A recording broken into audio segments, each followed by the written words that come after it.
parce qu'en effet, l'heure est grave.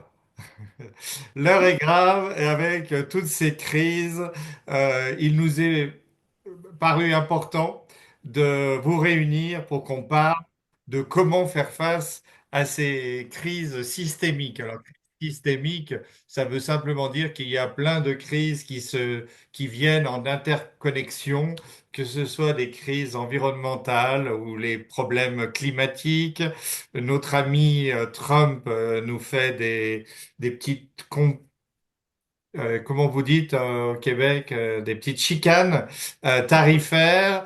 Nous avons des problèmes aussi économiques avec l'inflation qui est revenue, géopolitique avec toutes ces guerres. Enfin, on est pas en bonne santé actuellement et nous aimerions vous donner quelques pistes pour que ces opportunités, ou plutôt ces menaces, deviennent des opportunités pour vos entreprises, pour que vous fassiez faire face. Alors, cette première conférence euh, qu'on va réaliser avec Lucie, on va vous montrer de manière à travers plein d'exemples comment l'analyse de la valeur vous aide dans tous les domaines à transformer justement toutes ces crises en des opportunités d'affaires, en un moyen de revoir peut-être vos produits, vos services. De rebâtir tout ça. Et euh, la prochaine conférence, elle sera plutôt orientée gestion de projet. Et là, autant cette première conférence, on va voir plein d'exemples, autant la deuxième conférence, on va voir comment le réaliser avec un cas concret, comment on optimise un portefeuille de projet et comment on arrive à réduire ou à choisir les meilleurs projets quand on est contraint par des réductions budgétaires. Voilà. Donc, bah, merci à tous. On va encore rester un petit moment avant de commencer cette conférence. Vous voyez que l'heure est grave. J'ai mis la couleur rouge en prédominance. Euh, et nous allons donc regarder comment cette analyse de la valeur peut apporter des solutions aux crises actuelles et comment faire face à ces tarifs douaniers qui augmentent, qui nous imposent d'augmenter le prix de nos produits et comment ne pas augmenter ces prix en peut-être réduisant nos coûts de production ou alors venez en Europe chercher des fournisseurs plutôt que de commercer avec vos voisins belligérants.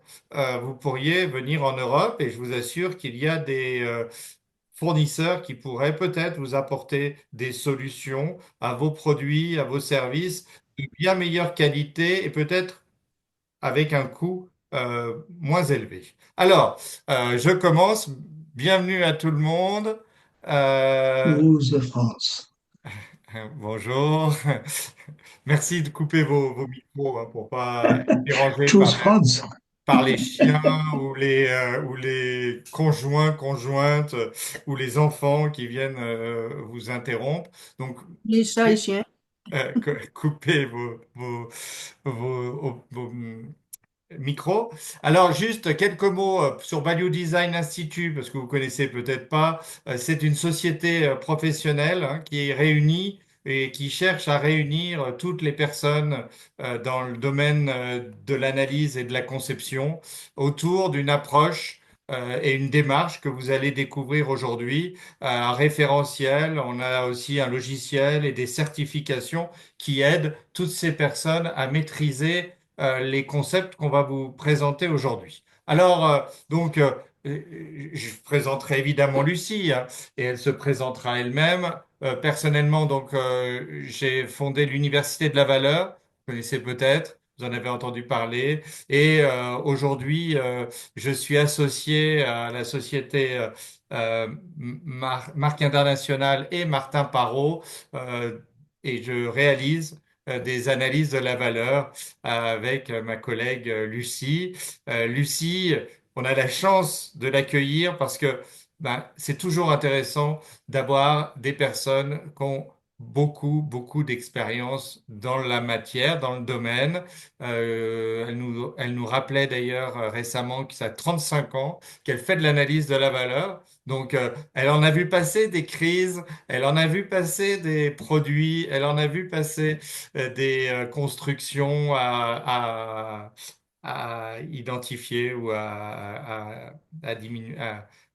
Comment je dirais, Lucie, aide-moi par rapport à Réduire ces les constructions coûts, optimiser, euh, optimiser. optimisées. Et Oui. en plus, on a la chance, elle a sorti un livre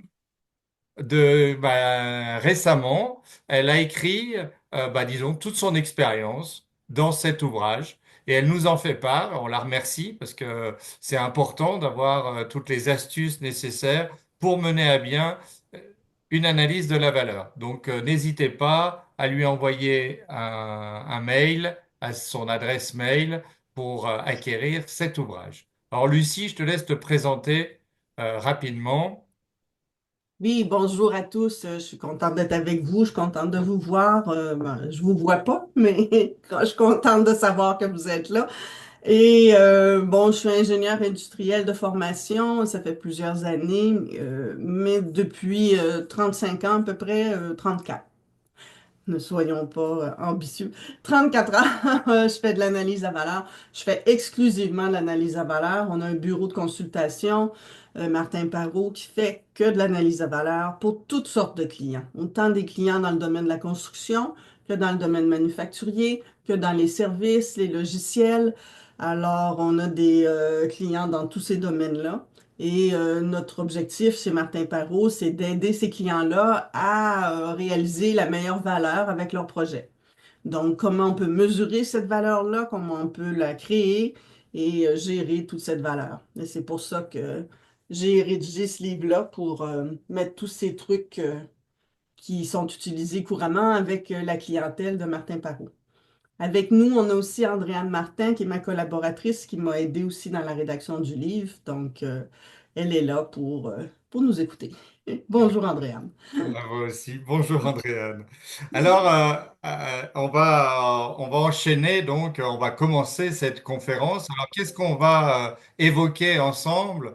D'abord, on redéfinira quand même ce qu'est la valeur, parce que souvent, tout le monde en parle, mais personne connaît exactement la définition propre qui est couramment utilisée et que l'on va utiliser pendant ce webinaire et pendant toutes nos démarches, nous utilisons cette définition. Nous allons voir plein d'exemples dans des domaines divers et variés. Euh, Lucie nous fera part de ses expériences, je vous en apporterai d'autres, et nous verrons comment se mettre en marche, comment ensemble réinventer ces produits et ces services. J'ai me suis pas permis de dire réinventer le Canada, mais disons réinventons les produits et passons outre toutes ces contraintes euh, qui sont devant nous. Et puis, on verra comment se lancer réellement dans cette démarche. Voilà. Alors, commençons par qu'est-ce que cette valeur? La valeur, en fait, elle a été définie et elle est définie par un ensemble de normes et d'institutions. Les normes, surtout en Europe, les normes européennes, l'EN, là, 12 973, définit ce qu'est la valeur. L'AFNOR, l'Association française de normalisation, et l'Institut SAVE international définit également tous de la même manière ce qu'est la valeur. Donc la valeur, c'est un équilibre entre les utilités, l'utilité et les coûts. Et l'objectif sera de la maximiser, c'est-à-dire de faire en sorte d'avoir le plus d'utilité avec le moins de coûts possible. Donc voilà de manière globale ce que veut dire la valeur. Alors plus particulièrement, plus précisément, on a souvent tendance à la mettre sous cette équation, même si c'est pas forcément une division parce que là, on est en train de diviser des choux et des carottes, mais on va chercher justement à définir et à donner une valeur qualitative à l'utilité et une valeur précise aux consommations de ressources. Alors l'utilité, qu'est-ce que ça veut dire? Alors souvent, on parle d'impact, d'opportunité, de risque. Alors quand on parle d'impact positif, ben, ça sera l'utilité qu'on intégrera comme élément important à satisfaire. Quand ce sont des impacts négatifs, ben, on cherchera plutôt à réduire ces risques. Vous le voyez en dessous, on a à quoi correspond ou peut correspondre dans différents métiers, dans différents domaines, l'utilité. Alors, de manière globale, on appelle ça la satisfaction des besoins. Dans la gestion de projet, on parle souvent de bénéfices attendus. Où on peut aussi parler d'objectifs. Un objectif, c'est quelque chose d'utile pour l'entreprise à atteindre.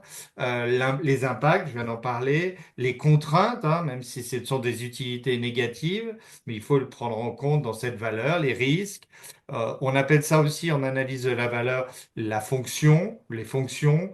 En business, en analyse d'affaires, pardon, j'allais dire business analyst, mais j'allais dire un gros mot. En analyste d'affaires, on parle d'exigence. Voilà, tout ça, c'est ce qu'on regroupera en haut de notre équation dans le numérateur sous la forme d'utilité qu'on cherchera à chaque fois que l'on va réaliser une étude, que l'on va faire une analyse de la valeur, on va chercher à la identifier déjà et à la quantifier, cette utilité. Et puis, en dessous, on a tout ce qui contraint cette utilité, c'est-à-dire l'utilité, pour la rendre satisfaisante, on va être obligé de consommer des ressources. Alors la consommation de ressources, c'est ce qu'on appelle donc le coût, mais souvent, ce n'est pas que des dollars, même si on va transformer les heures nécessaires pour réaliser une activité,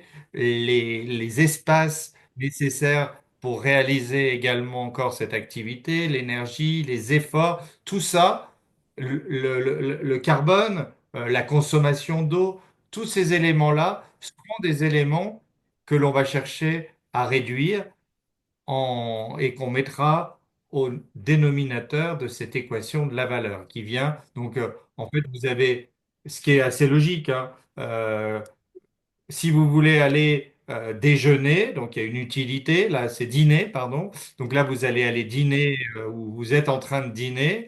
Euh, Quel va être l'effort le moindre pour pouvoir dîner? Alors, soit vous prenez un sandwich, ça consommera moins de ressources, peut-être, ou alors plus de ressources que si vous alliez faire vous-même un repas, ou par exemple, et etc., etc. C'est-à-dire que on va avoir un besoin qu'on va satisfaire, on va chercher à le satisfaire avec le moins d'efforts possible. C'est ça la logique de ce qu'est la valeur, et on le voit ici par ces équations et par ces flèches, que la création de valeur, ben, ça va être la recherche de l'augmentation de cette satisfaction des besoins avec la consommation le moins possible de ressources. Donc on est véritablement par rapport aux contraintes écologiques dans une logique d'éco-valeur, parce que la consommation de ressources, on va essayer de la diminuer au maximum, comme ce qui est aujourd'hui attendu dans toutes les contraintes écologiques et environnementales. Et on va chercher à satisfaire le plus possible nos utilisateurs, l'entreprise aussi, tout en réduisant au maximum les impacts que l'on peut avoir dans tous les domaines. Donc, alors, ces flèches qui montent et qui descendent, comme vous le comprenez, on peut aussi n'en descendre qu'une. C'est-à-dire qu'on peut diminuer le coût global seulement. Et là, c'est souvent, quand on parle de cost killing, de tueur de coûts, euh, ils vont surtout donc se concentrer sur la consommation de ressources. Maintenant, dans l'analyse de la valeur, nous, ce qu'on va s'assurer, c'est que l'utilité, au minimum, reste la même. C'est-à-dire qu'on ne dégrade pas l'utilité. Le mieux, c'est de l'augmenter, mais quand on baisse les coûts, au minimum, que l'on ne dégrade pas l'utilité. Et toujours pareil, pour pouvoir réaliser cette équation, cette création de valeur, il va falloir être conscient de l'utilité et conscient des coûts. Donc ça veut dire qu'il va falloir aller les chercher, rechercher ses besoins et les identifier, les quantifier, rechercher ses coûts et ces consommations de ressources, hein, consommation d'eau, consommation de carbone. Et une fois qu'on saura ce qu'on consomme, on va essayer de réduire ou d'augmenter en fonction de l'utilité ou du coût. Et c'est ça. Alors, quand on entend parler de personnes qui nous disent je crée de la valeur, souvent, ils n'ont pas conscience de cette équation. On met un peu à toutes les sauces la création de valeur, mais définitivement, et par rapport à cette norme, à ces normes que je viens de vous présenter, la création de valeur, c'est cette équation, l'augmentation de l'utilité et la baisse des coûts, ou l'augmentation de l'utilité à coût constant, ou la dégradation ou la diminution des coûts à utilité constante. Donc tout ça pour vous dire que nous allons profiter de ces crises. Vous voyez, j'étais pessimiste au départ, mais non, les crises vont nous permettre de créer de la valeur. Oui, parce que nous allons mettre en œuvre cette équation et nous allons faire en sorte de faire mieux avec plus. C'est ça, hein, la logique. Voilà. Alors, les exemples qui vont vous démontrer que c'est possible font partie donc de l'expérience du cabinet Martin Parot, qui a mis en œuvre cette analyse de la valeur depuis, comme elle vous l'a dit, Lucie, plus de 30 ans. Donc, je vais lui laisser la parole et elle va vous présenter ces exemples qui ont permis de réussir l'équation que je viens de vous présenter. À toi, Lucie. Merci. Alors, bonjour à tous. Je vais vous parler de plusieurs exemples dans différents domaines pour que, je ne sais pas dans quel domaine vous êtes, si vous êtes dans le domaine manufacturier, le logiciel, la gestion d'un hôpital, n'importe. Je vais essayer de présenter plusieurs exemples qui vont vous parler, qui vont peut-être vous dire, ah, ben ça ressemble à chez nous. On pourrait peut-être faire quelque chose qui ressemble à l'exemple. Alors, le premier, c'est dans le secteur manufacturier, un panneau électrique tel que vous le voyez à l'image. Et ce fabricant-là voulait fabriquer ce panneau électrique-là, mais c'était nouveau pour eux. Ils ne faisaient jamais ça avant le boîtier. Le boîtier, ils font pas les disjoncteurs qui vont à l'intérieur, mais c'était vraiment le boîtier qui était le sujet de l'analyse. Alors, c'est un nouveau produit pour eux qui faisait face à une forte concurrence, particulièrement des États-Unis, mais aussi d'Asie. Et bon, encore une fois, depuis quelque temps, les contraintes tarifaires nous font rager. Et il y a toutes sortes de réglementations aussi qui régissent un produit comme ça. Il faut être sûr de respecter ces réglementations-là pour pouvoir vendre dans d'autres pays. Ils ont demandé une analyse à valeur pour s'assurer que leurs panneaux électriques répondent bien à l'ensemble des besoins qui ont été identifiés et aussi d'essayer d'en diminuer les coûts. Et cet atelier-là a fait qu'ils ont identifié des fonctions où il y avait beaucoup d'argent et des fonctions qui n'étaient pas très importantes, où il y avait beaucoup d'argent et ils se sont dit, cherchons des solutions pour répondre à ces fonctions qui sont moins importantes que la fonction de base du panneau, du boîtier, et trouvons des solutions qui pourraient réduire les coûts tout en répondant à l'ensemble des fonctions, particulièrement les fonctions essentielles qui qui sont les endroits où on devrait investir plus. Alors, on a identifié des solutions pour réduire les coûts pour ce panneau-là de façon à ce qu'il réponde quand même aux besoins à meilleur coût. Est-ce que tu as l'exemple? En fait, une des réductions qui a été obtenue, c'est, vous voyez le disjoncteur noir qui est sur le panneau. Ce disjoncteur-là créait le problème était que ça créait du stress sur le panneau. Et c'est seulement à la pause qu'on a ce problème-là de stress. Ensuite, une fois que le panneau est dans le mur, il n'y a plus de stress mécanique là, sur le panneau. Donc, ils se sont dit, si le trou est un petit peu plus grand pour faciliter l'installation du panneau dans le mur en limitant le stress que ça peut causer à la façade du panneau. Ensuite, même si le trou est un petit peu plus grand, c'est pas grave. Le panneau, la porte est fermée, on le voit pas, c'est toujours dans le fond d'un garde-robe et tout ça. Alors, juste en changeant le poinçon utilisé pour faire ce trou-là, en le faisant un petit peu plus grand, ça réglait des problèmes mécaniques pour ce panneau-là. Donc, ils ont réussi à améliorer la satisfaction parce qu'en ayant un trou un peu plus gros, c'était plus facile pour l'installateur. Et ça réduisait, ben, en fait, ça n'a pas vraiment changé les coûts, mais ça satisfaisait beaucoup mieux les installateurs. Donc, la pose était plus facile. La réduction de coût pourrait être au niveau de si l'installateur tordait le panneau, il fallait qu'il aille chercher un nouveau panneau, des choses comme ça. Donc, on a réussi à trouver plusieurs idées, dont celle-là que je vous exprime maintenant. Alors, l'économie est 5,7 pour ce produit-là. C'est pas énorme, mais quand on fait des millions d'unités, ça commence à compter au bout de l'année pour l'entreprise. Un autre exemple, l'Institut de cardiologie, je ne sais pas si ceux qui sont à Montréal l'ont vu, mais il y a eu un agrandissement qui s'est fait. Le projet était de 87 millions de dollars. Et bon, il y avait des contraintes, évidemment, parce qu'ils agrandissaient sur un site où le reste de l'hôpital doit fonctionner encore. Alors, il y avait des contraintes de construction.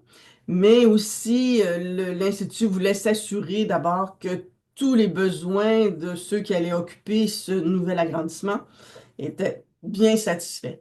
Alors, en faisant l'analyse, on a regardé, on a identifié des économies pour réduire le coût du projet, des économies de 1,65 million de dollars sur l'ensemble du projet. Par contre, en même temps, on a identifié déjà qu'il y avait des choses qui manquaient au projet. Alors, il a fallu les ajouter pour 1,7 million. Donc, c'est à peu près kiff-kiff, là, si on peut dire. Ce qu'on a enlevé a réussi à payer pour ce qu'on devait rajouter et les rajouter au moment où on travaillait sur les plans. Ça coûte beaucoup moins cher que quand vous êtes en chantier.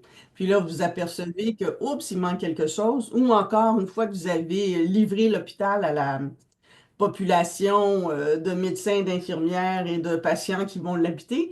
Trouver des problèmes à ce moment-là et les corriger, ça coûte 10 à 100 fois plus cher que de les identifier au tout début quand on est à l'étape des plans et devis. Donc, les économies ont réussi à payer pour les ajouts, mais au bout de la ligne, on a un projet qui est beaucoup meilleur, qui répond beaucoup mieux aux besoins et pour le même coût. Alors, ce que Cédric expliquait tantôt, l'utilité, on a augmenté l'utilité, on a augmenté la satisfaction du besoin, mais on a maintenu le coût à la même chose à ce moment-ci. Ça, c'est un exemple à Montréal que vous pouvez même voir. J'espère que vous irez pas en tant que patient à l'hôpital de l'Institut de cardiologie. Dans les économies, je crois qu'il y avait un exemple pour soulever les personnes, c'est ça? Oui, en fait, les architectes avaient indiqué pour chacun des lits, je me souviens plus combien il y avait de lits là-dedans, là, une soixantaine, pour chacun des lits, un lève-patient pour aider à manipuler les patients qui sont alité. Et finalement, la norme dit que ça prend un patient par, je sais pas, une dizaine de lits ou quelque chose comme ça. Donc, pas un par lit. Alors déjà, en enlevant plusieurs lèvres patients, il y a eu une grosse économie. Il y a eu des économies au niveau des finis de plancher aussi, puis il y a eu des économies au niveau du type de filage électrique utilisé, qui font qu'on a pu rajouter les bouts qui manquaient, dont je me souviens plus malheureusement. Un autre exemple. Voilà, ça c'est un procédé. Alors, c'est un procédé industriel ici, mais ça peut être un procédé dans les mines. On fait beaucoup d'analyse à valeur dans le secteur des mines, par exemple. Ça peut être un procédé, bon, toutes sortes de procédés, là. Le procédé consistait à la préparation d'une base de savon avec quatre différents parfums. Et ça, c'était préparé dans le gros contenant qui est à gauche. Non, non, non, en bas, préparation d'une base avec parfum, là, c'est ça. Dans ce gros contenant-là, on préparait la base, puis après ça, on mettait le parfum, on mélangeait tout ça, et ensuite, on envoyait ça à la remplisseuse, on pose le bouchon, on met ça en caisse, et voilà, c'est terminé. Et ils se sont aperçus que physiquement, dans les lieux, c'était très éloigné. Et donc, la préparation d'une base avec parfum était à 200-300 mètres de l'embouteillage et de la remplisseuse du secteur de remplissage là, qu'on voit sur l'image. Alors, à chaque fois qu'on changeait de parfum, il fallait nettoyer toutes ces lignes-là. D'abord, nettoyer le bassin de préparation de la base et ensuite, comme on dit en bon français, flusher la ligne du début à la fin pour pas qu'il y ait de mélange de parfum et de colorants aussi. Donc ça prenait beaucoup d'eau et ça devait être fait avec de l'eau potable. C'est pas, on ne pouvait pas prendre de l'eau non propre, là, mais ça prenait de l'eau potable. Donc ça faisait beaucoup de mètres de tuyauterie à nettoyer. Une idée qui est apparue à l'atelier d'analyse de la valeur, c'est qu'on pourrait injecter le parfum dans le mélange de la base euh, tout près du remplissage. Alors, ils se sont dit, mais on va mettre un réservoir là avec le parfum et juste avant de remplir, on injecte les deux, on mélange les deux ensemble et ça s'en va au remplissage.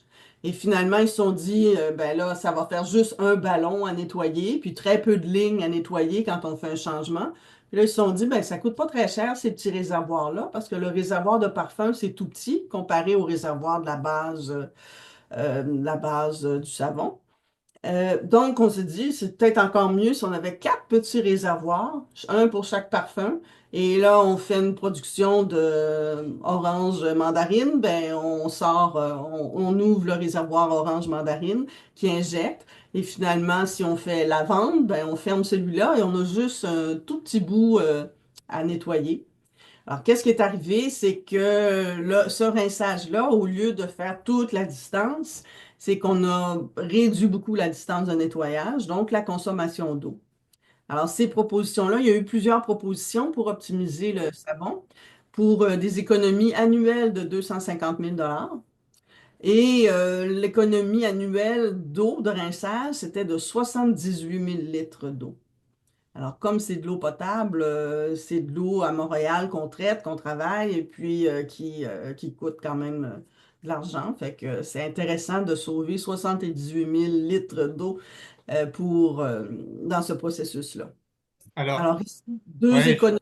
Ouais. je me permets de te couper parce qu'on me dit, mais quel rapport avec les crises systémiques? Bah là, en l'occurrence, on a deux objectifs hein, pour lutter contre ces crises. On a une réduction du coût de production, hein, donc ça va nous permettre de recevoir ou d'amortir les difficultés tarifaires ou toute augmentation de tarifs dans les composants, dans la construction de ces produits de parfum, mais également ça va répondre aux crises climatiques hein, en diminuant cette consommation d'eau, donc en ayant et en faisant une action d'éco-conception et d'amélioration de l'environnement au sein de cette entreprise. Et d'ailleurs, dans cette entreprise, ils ont, dans les propositions qu'on leur a faites, il y a eu encore d'autres propositions concernant l'environnement et les exigences environnementales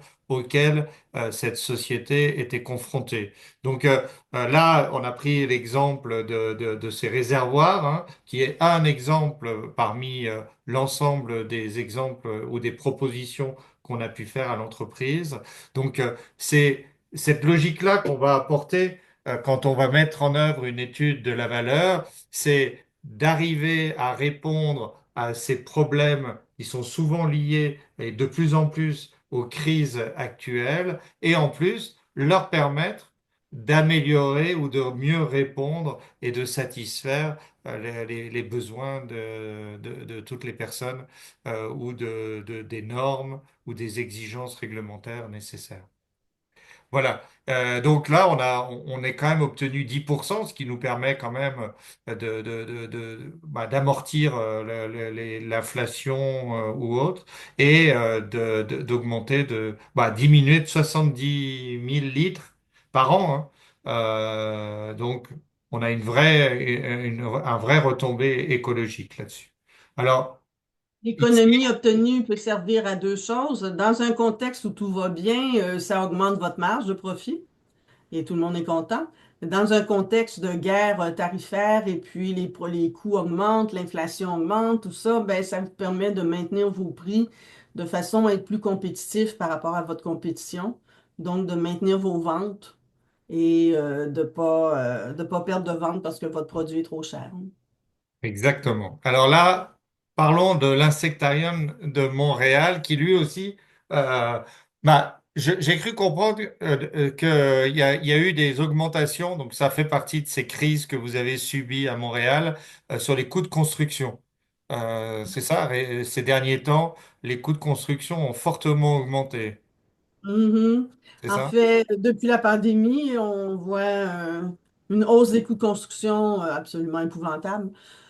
Des projets qui sont estimés au double de ce qui devrait être, des choses comme ça, là, des histoires d'horreur pour certains projets. Ici, si on parle de l'Insectarium de Montréal, encore une fois, à Montréal, ceux qui sont ici, vous pouvez aller visiter. C'est maintenant ouvert depuis 2 ans, je pense, là, de suite aux travaux. Alors, la ville a décidé d'investir dans un concours d'architecture mondial pour aller chercher les meilleurs architectes pour ce bâtiment-là. Donc, on a reçu un concours, les résultats du concours d'architecture et évidemment, les coûts étaient plus élevés que prévu. Mais le budget est fixe et il n'était pas question de dépasser d'1 dollar le budget. Donc, il fallait trouver une façon de réduire les coûts du projet pour qu'il rentre à l'intérieur du budget, tout en respectant le concept architectural. Parce que dans un concours d'architecture, si vous changez des choses au concept, ben, ceux qui n'ont pas gagné le concours d'architecture pourraient se plaindre et dire, ah, ben, vous devez recommencer un autre concours parce que maintenant vous avez changé le concept, peut-être qu'on serait mieux, bon, peut-être qu'on gagnerait. Bon, ça fait un contexte très contraint. Alors, il faut respecter le concept, il faut respecter le budget absolument parce que la ville a dit, on ne vous donne pas un sou de plus. Et comme c'est assez spécialisé parce qu'il y a une collection vivante et une collection muséale, dont la collection muséale, c'est les bébites qui sont accrochées dans des cadres. La collection vivante, c'est la partie où dans les serres, on a un paquet de papillons et toutes sortes de bébites qui se promènent et qu'on peut voir. Alors, c'est quand même un peu spécial là, comme environnement. On a fait une analyse des besoins. Quels sont les besoins? Il y avait 5 grandes stratégies que le bâtiment devait remplir. Premièrement, diriger les visiteurs, et c'est ce que vous voyez sur l'image. L'insectarium est à l'intérieur du jardin botanique de Montréal, qui est très, très grand. Donc, il faut trouver une façon là, de diriger les visiteurs vers l'insectarium. Et il y avait 3% du coût du projet qui était alloué à cette fonction-là. Il y avait la fonction servir la clientèle, donc ça, c'est toute l'entrée avec les toilettes, les vestiaires, les zones pour attente, les zones d'information, etc., pour que la clientèle soit bien desservie. Et finalement, la fonction de base d'un musée, c'est de pouvoir faire la visite. Donc, de se promener à l'intérieur de la collection, autant vivante que muséale. Et ça, après la première estimation du projet, ça représentait 30% du coût du projet. Donc, le projet de X millions de dollars, ben, il y en avait 30% de ce coût-là qui était pour faire la visite, qui est la fonction de base, la fonction de service de l'insectarium. La fonction suivante, c'était opérer l'insectarium. Donc, les gens qui travaillent là, les installations pour préparer des bébites vivantes ou mortes, pour faire pousser les plantes dont on a besoin pour mettre les bébites, les insectes en valeur. Et bon, tout ce qui était espace pour le personnel. Et ça représentait 44% du coût du projet. Là, les gens se sont sentis très, très mal à l'aise parce qu'ils disaient on met plus d'argent sur la partie opérée, l'insectarium, que sur la partie visite de l'insectarium. Et là, ils ont dit non, ça fonctionne pas, il faut faire quelque chose. Alors, une des suggestions, c'était, bon, c'est toutes des serres, hein, le nouvel insectarium, et dans les serres, il y avait des bureaux pour le personnel. Puis, donc, ils étaient obligés de construire une espèce de petit bâtiment à l'intérieur des serres. Donc, ça prenait de l'espace de serre et il fallait comme avoir une construction dans une construction, pour ne pas dire la game dans la game. Quand on est à Montréal, on sait ce que ça veut dire, ça. Et donc, cette construction-là qui devait avoir lieu dans la serre elle-même, les gens se sont dit, mais ça n'a pas vraiment besoin d'être dans la serre, on pourrait la mettre à côté de la serre et que ça coûterait beaucoup moins cher. Bon, on voit qu'il y a des Montréalais qui ont trouvé ça drôle. Donc, cette construction-là a été mise à côté de la serre et ça a généré des économies parce qu'on a pu réduire un petit peu la taille de la serre parce qu'on n'avait plus besoin d'inclure dans la serre les bureaux du personnel. Ensuite, une autre des idées était que, bon, ils avaient un grand, grand espace pour faire pousser la végétation qu'ils ont besoin pour les papillons, entre autres, et ailleurs dans l'insectarium, mais ils sont dans le jardin botanique. Alors, ils se sont dit, ben, peut-être on pourrait avoir une entente avec le jardin botanique, que eux fassent notre végétation pour économiser cet espace-là. Alors, c'est ça qui est arrivé. Ils ont fait une entente, donc ils ont pu éliminer toute la production de végétaux pour... et ça aussi, ça réduit grandement le coût de opérer l'insectarium. Donc on arrivait d'ailleurs avec ces diminutions. Voilà. Ou là, ben, faire la visite, qui est dans l'espace gris, ça représente 34 au lieu de 30% du coût du produit, puis du coût du projet. Puis opérer l'insectarium a réduit de 10%. On a passé de 40 quelques à 34%, qui était beaucoup plus intéressant. C'est sûr que c'est beaucoup, mais c'est comme dans un théâtre, hein, il y a autant d'espace derrière la scène que sur la scène. Alors, ici, c'est la même chose, là. Devant la scène, c'est tout l'insectarium qu'on visite, puis derrière la scène, mais c'est tout ce qu'on a besoin de faire pour opérer l'insectarium. Des économies de 480 000 qui ont fait que le projet est rentré à l'intérieur de son budget et a pu continuer. Et finalement, il a été construit. Une autre idée, vous voyez ici, oups, juste pour compléter rapidement, vous voyez ici qu'il y a comme quatre sommets à la serre avec trois espaces entre les sommets où l'hiver, il se ramasse la neige et que ça peut causer des problèmes. Et le concept était évidemment des serres comme ça, en pointu, fait qu'il fallait respecter ça. Mais il y a quelqu'un qui a dit ben, au lieu de quatre sommets comme ça, on pourrait en avoir que trois. Donc, on respecte le concept des pointes, là. Et comme ça, avec trois qui sont un peu plus grandes au lieu de quatre plus petites, ça réduisait les coûts d'opération parce que c'était plus facile à les nettoyer. Il y avait que deux caniveaux à nettoyer à l'intersection des toits.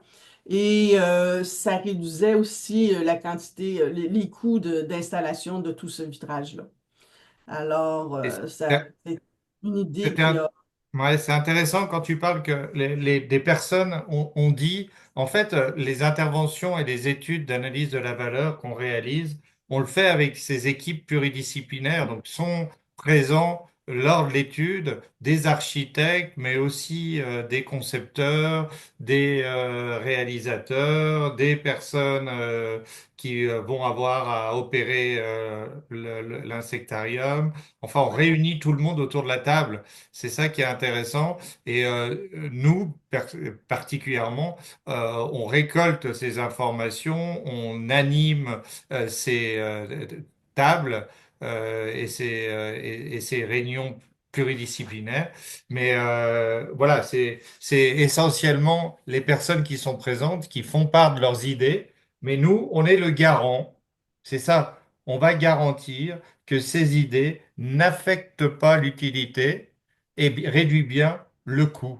Donc c'est ça notre rôle en tant que spécialiste de la valeur, c'est de garantir cela et de faire la somme finalement de ce qu'on a amélioré versus la somme de tout ce qu'on a pu économiser. Et au final, on fait un rapport en démontrant que ça apporte beaucoup plus de valeur en faisant telle et telle amélioration, valeur au sens satisfaction, mais aussi au sens de diminution des coûts. Par rapport à ce compresseur d'air, peut-être qu'on va essayer d'aller encore plus vite, mais Oui, ici, Lucie, c'était surtout un point que tu voulais, sur lequel tu voulais insister, c'est souvent quand il y a un composant et des composants qui sont mis dans des structures comme des moteurs, on a des exigences importantes sur les pièces qui souvent quand on retravaille ces exigences, eh ben, on voit que finalement, c'était peut-être un peu exagéré. C'est ça, Lucie? tout à fait. Ici, il y avait une pièce qui devait, pendant l'opération du compresseur, il y avait une pression de 12 bars, mais le test pour s'assurer de la qualité de la pièce était fait à 60 bars. Et là, on s'est dit, ben, on peut peut-être faire le test à 40 bars, résister à ce test-là. Donc, ce qu'on réduisait, c'était la pression de test. Au lieu de 60 bars, on pouvait la réduire à 40. Donc, ça pouvait réduire l'épaisseur des murs de la pièce en question, qui fait que pour la pression d'usage qui était de 12 bars, il n'y avait absolument aucun problème. La pression de test à 40 bars, on s'assure de la passer, mais on n'a pas besoin d'aller jusqu'à 60 bars. Donc, on a réduit le niveau le critère qui était la pression de test. Et comme ça, avec ça, en faisant un changement comme ça, c'est qu'on peut parfois aller chercher des fabricants capables de faire cette nouvelle pièce-là un peu moins massive, si vous voulez. Donc, on peut trouver des nouveaux fournisseurs, une nouvelle chaîne de production qui fait que ça nous donne des coûts de pièces plus intéressants que de faire affaire avec un seul fournisseur qui peut remplir les exigences qu'on avait au départ. Exactement. Donc, en fait, dans la démarche d'analyse de la valeur, on va reprendre tous les composants d'un moteur ou d'un produit comme ça, et on va regarder avec les ingénieurs quelles sont les exigences et tout en donc ces exigences étant des éléments de satisfaction à satisfaire, si on les redéfinit, eh ben on peut aller rechercher de nouveaux fournisseurs. Et en plus, ici, quand on parle de crise systémique, on était en pleine transformation de ces véhicules parce que tous ces véhicules passaient à l'électrique. Donc il fallait que le compresseur, lui aussi, s'adapte à toutes ces nouvelles exigences de l'électricité dans ces véhicules. Et il a fallu là encore aussi redéfinir les fonctionnalités nécessaires pour être en compatibilité avec l'électricité du véhicule. Alors ça, c'était pour le compresseur. Alors là encore, on a fait. C'est vraiment intéressant de pouvoir trouver, changer quelque chose dans nos produits légèrement, ce qui fait que ça nous ouvre à de nouveaux fournisseurs parce que là, vous voyez ici, ben, on aura de moins en moins accès à des fournisseurs américains ou chinois. Et puis, si un fournisseur européen ou canadien, encore mieux, si on peut trouver un fournisseur canadien qui est capable à ce moment-là de fabriquer cette nouvelle pièce, ben, tout le monde est gagnant ici, là. Et en plus, on a quand même permis, par rapport au projet initial, après notre étude, on leur a permis une économie de 21% sur le moteur. Alors, c'était des centimes de dollars, mais sur l'ensemble des composants et sur le nombre de moteurs qu'ils réalisaient, ça leur faisait une somme assez importante, assez conséquente. Euh, Encore un autre exemple, alors celui-là vous le connaissez tous, hein, c'est l'emblème du Québec, de Montréal. Oui, alors notre fameux stade olympique, alors tous ceux qui sont à Montréal savent qu'il y a un projet de remplacement du toit du stade actuellement. En coût direct, c'est 449 millions de dollars, plus les autres coûts, ça fait un gros montant. Le but de ce projet-là, c'était de permettre au stade d'être utilisé toute l'année. Alors, le toit qui était là déchirait, résistait pas à la charge de neige. Il y avait des problèmes quand il ventait, donc il fallait annuler des événements parfois à cause des conditions climatiques. C'était pas gagnant du tout. Et maintenant, le stade voulait pouvoir fonctionner toute l'année pour aller chercher vous aussi quand ce projet-là a démarré. C'est dans le temps où Taylor Swift a dit qu'elle irait pas à Montréal parce qu'il n'y avait pas de stade assez grand pour elle. Alors, les gens à Montréal se sont dit, ah, c'est très frustrant, on n'aura pas Taylor Swift. Ils veulent maintenant que le stade puisse servir à l'année pour toutes sortes de spectacles, incluant des activités sportives. On a fait une équipe d'experts, hein. C'est des experts très, très, très pointus en structure, hein, ici, là. C'est vraiment, puis en projet de construction, constructabilité et tout ça.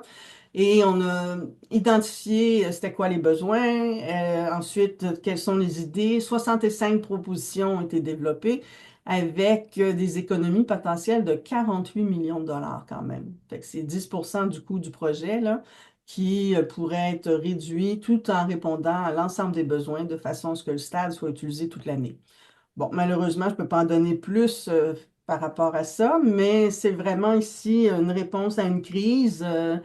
On veut des spectacles comme il y a à Toronto ou à New York, mais qui ne viennent pas à Montréal parce que le stade n'est pas en état. Alors, comment on peut dire, ça suffit, on va mettre notre stade, le Taylor Swift Gate, exactement. Comment on peut s'assurer d'avoir un stade qui fonctionne? Alors là, Cédric, je vais oui, parler. oui. Ouais, j'avance parce qu'après, il y a beaucoup de personnes qui ont compris hein, qu'on a plein Oui, oui. de projets qui apportent et qui aimeraient bien savoir comment ça se réalise. Là, moi, je vous montre ici des outils qu'on utilise souvent. Là, par exemple, là, c'était pour maximiser un projet de construction. Vous voyez, on est allé donc directement rechercher des améliorations, de rechercher de nouvelles propositions et on a à la fin, au final, défini, vous voyez, ces droites qui permettent en un coup d'œil, permettent de représenter en bleu, là vous avez le cas d'origine, c'est-à-dire l'aménagement d'origine, avec deux scénarios possibles d'amélioration de cet aménagement d'origine. Vous voyez tout de suite que on réduit les coûts parce que là on a en bas sur l'axe horizontal 30 000 dollars, vous voyez, et les autres projets sont inférieurs de quelques millions de dollars, avec en plus l'importance de la réponse aux attentes des étudiants, en l'occurrence, là c'était dans l'université, mais aussi des professeurs qui enseignent. Et donc, on voit que l'aménagement actuel n'avait que 30 et quelques pourcents de satisfaction, et les projets qui étaient proposés de 70 à 90%. Après, nos clients vont choisir, à savoir est-ce qu'ils veulent plus de satisfaction, mais mettre 1 ou 2 millions de plus, ou réduire totalement les coûts. D'ailleurs, on voit ici, là, vous avez ici la situation de départ qu'on représente sous forme d'un arbre de l'ensemble des bénéfices ou des attentes, des besoins des étudiants. Et à la fin, le scénario à coût réduit, c'est-à-dire celui qui réduisait le plus de coûts, vous voyez beaucoup plus de verre, ça veut dire que ça satisfaisait beaucoup plus les étudiants et les professeurs. Il restait malheureusement encore des éléments mauvais. C'est pour ça qu'après, on choisit, donc on a qu'un BVI, c'est la satisfaction, hein, 71%, mais quand même, par rapport à 33% de départ, on a une augmentation de la satisfaction, vous voyez, de 38%, ce qui est incroyable, avec une réduction de coûts, hein, comme on peut le voir ici, de 4,1 millions, qui est donc l'élément gris.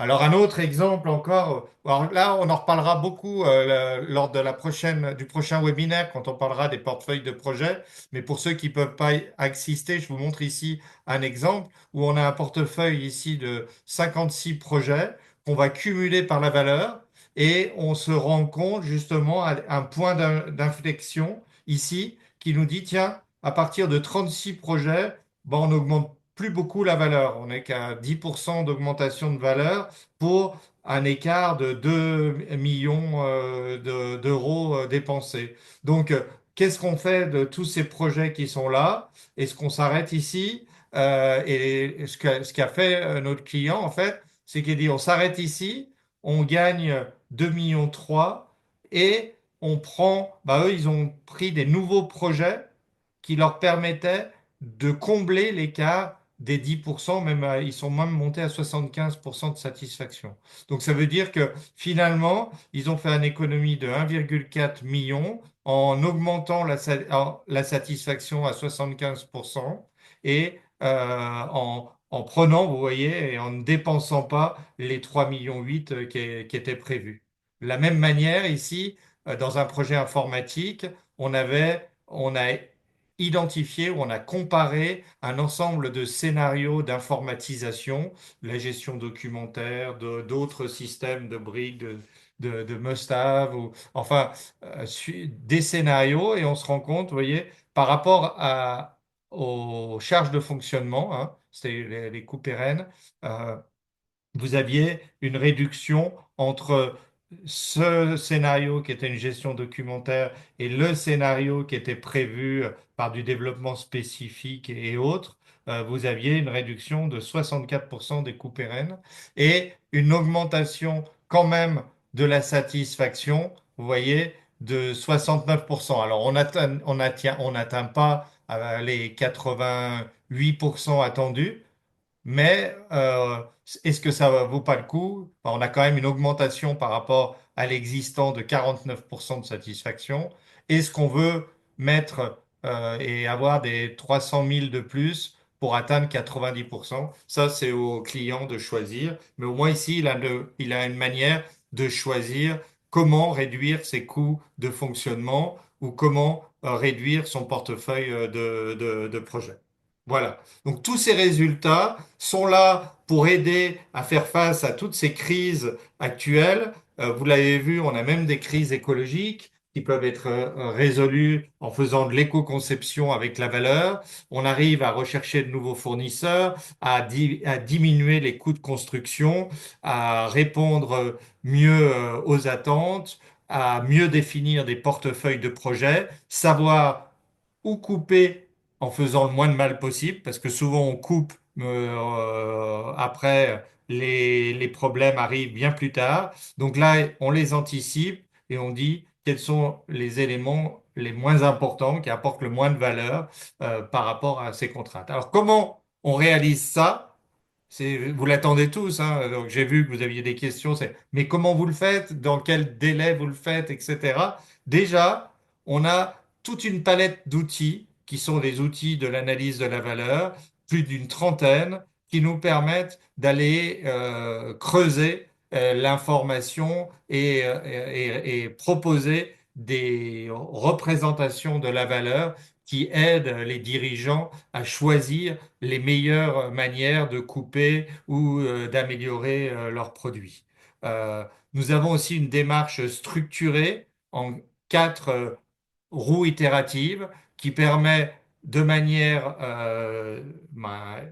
linéaire mais itérative d'améliorer et de poser toutes les bonnes questions nécessaires et de suivre un cheminement sans perdre de vue la solution finale qui est la création de valeur dont on parlait.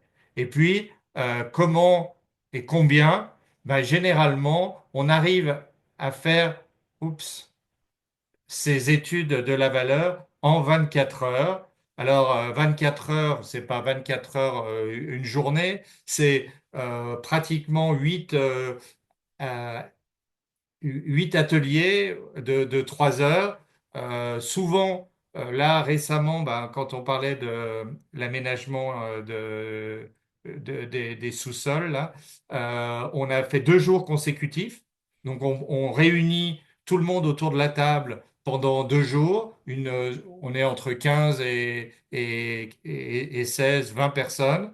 On les réunit pendant 2 jours et on travaille justement entre les licitations, les idées qui sont générées et on va boucler pendant ces 2 jours. On va passer en revue tous les corps de métier en regardant à quoi va servir chaque élément qu'il propose et en regardant si on peut pas apporter des meilleures réponses. Et puis au final, après, on passe des journées à récolter toutes les études qui ont pu être réalisées par les personnes qui étaient autour de la table, parce que nous, on n'a pas la compétence à valider les idées qui ont été proposées. Donc, les personnes autour de la table repartent avec des devoirs et généralement, quand on travaille sur l'exploration ici, on va retravailler encore une journée pour valider et s'assurer que toutes les propositions sont recevables et on va faire la somme justement de toutes les économies. On fait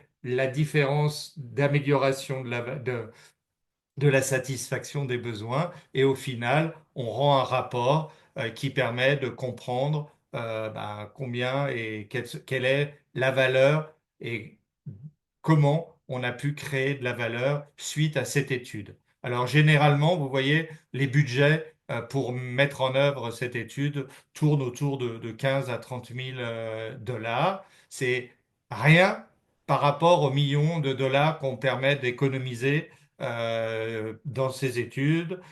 Et cela, en plus, vous l'avez vu, dans un laps de temps très réduit, ce qui permet d'avoir des propositions pertinentes à proposer à votre direction sur vos produits, sur vos portefeuilles de projets, sur vos budgets de construction.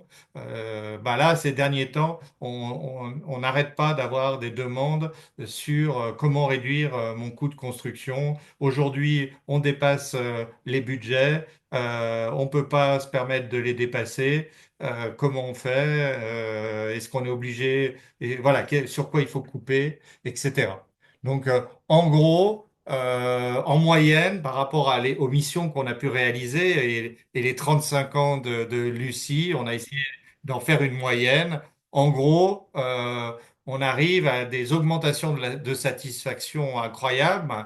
Déjà, souvent parce que personne connaît le niveau de satisfaction. Donc, c'est pour ça qu'on peut arriver à 100% d'augmentation parce on partait avec aucune connaissance de la satisfaction. Mais en moyenne, vous voyez, on augmente de 40% les satisfactions quand on intervient. Et généralement, dans la diminution de coûts, on est entre 5 et 40%.